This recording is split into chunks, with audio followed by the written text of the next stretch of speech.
Well, joining me now are Bronwyn Bishop, former rock star in Parliament, and current Conservative rock star Rowan Dean. Great to have two rock stars here with me. Now let's talk about Sussan Ley's leadership, which continues to appear to be in jeopardy. Liberal Senator Sarah Henderson expressed concerns on Sky News this morning. I can't pretend things are good. I do think Sussan is losing support, but I do believe in miracles. We can turn things around. With a new leader or with Sussan Ley?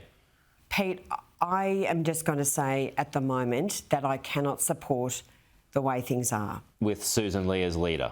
It sounds like you're not supporting her position as leader. Well, I can't back in the way things are, Pete, and I've got to be authentic.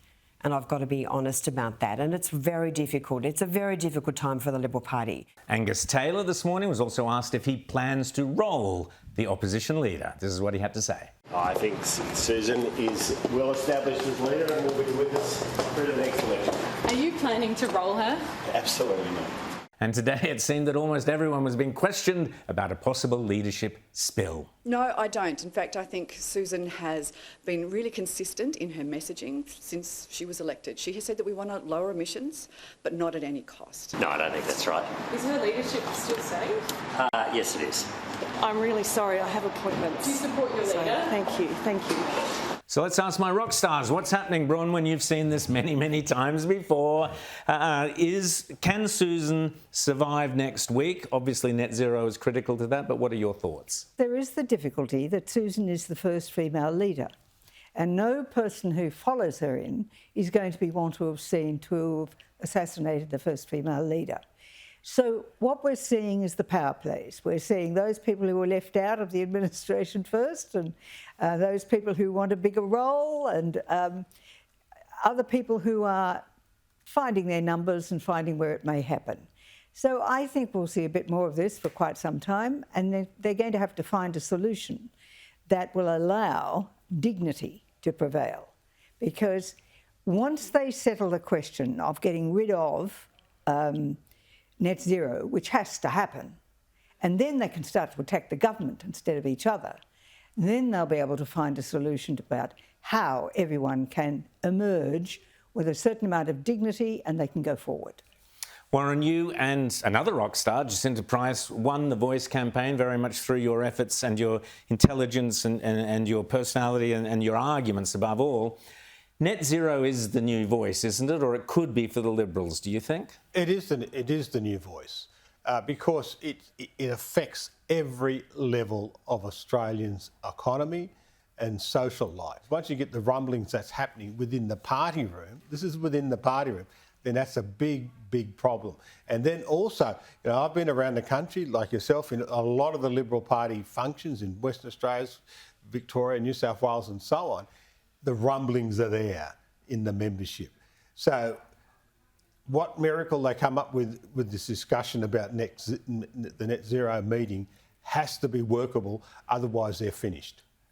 So, Bronwyn, there is a kind of timetable. There's a meeting next Wednesday, then there's following next Sunday. There should be the following Sunday week, there should be a party room meeting to endorse the agreed position. Are we dragging all this out? It's not a difficult decision. You're either in or you're out. It's not looking good. But if I can say this, the people who are in favour of keeping net zero are the same people who voted yes in the Voice. So it's interesting that that the real preponderance of world movement is away from net zero. Every piece of evidence you see, whether it's the majority of countries that haven't bothered to tell those people in the Paris Agreement what their targets are. People are moving away, even Bill Gates coming out. And yet we've got Bowen and Albanese, they're together like twins, who are just determined to push on with a piece of ideology, which is going to send us bankrupt if they're allowed to do so.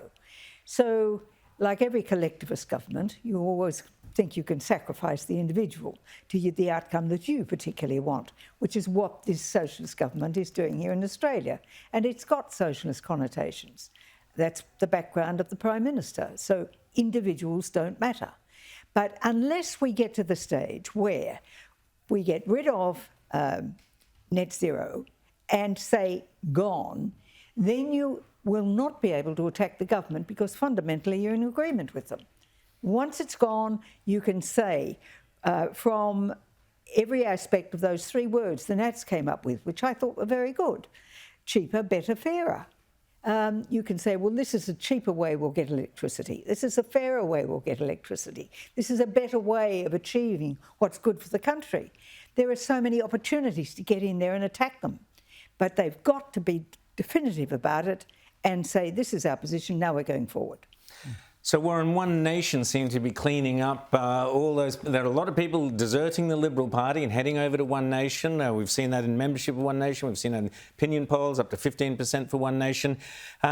Is it conceivable that the Liberal Party and the Nats can win those people back, and how do they do it?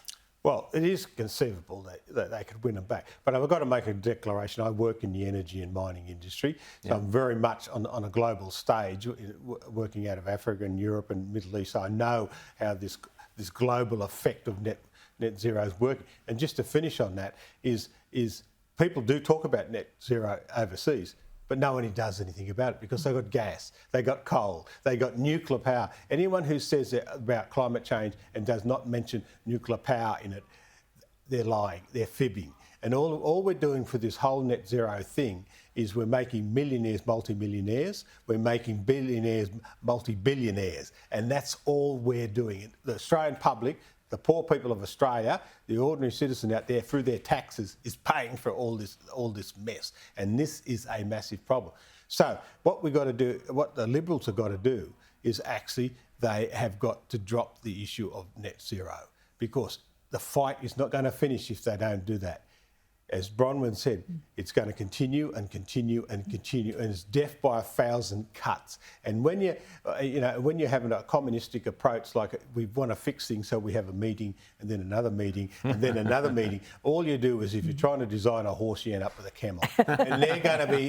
So the people within the party are hungry for us to take it up to the Labor government. And they're starving for it, but they're being let down by the leadership, let down by this, and the leadership needs to get the cudgel out. Absolutely. 2 seconds, Bronwyn. Well, Warren, I think what we've seen is that there is an understanding in Australia growing that we cannot go on the way we are. Absolutely. We see that the facts coming out that more and more people say, pause, stop, let's have a mixture of sources. You heard it from the rock stars there, Bronwyn and Warren. Abandon net zero. Thanks so much for coming on.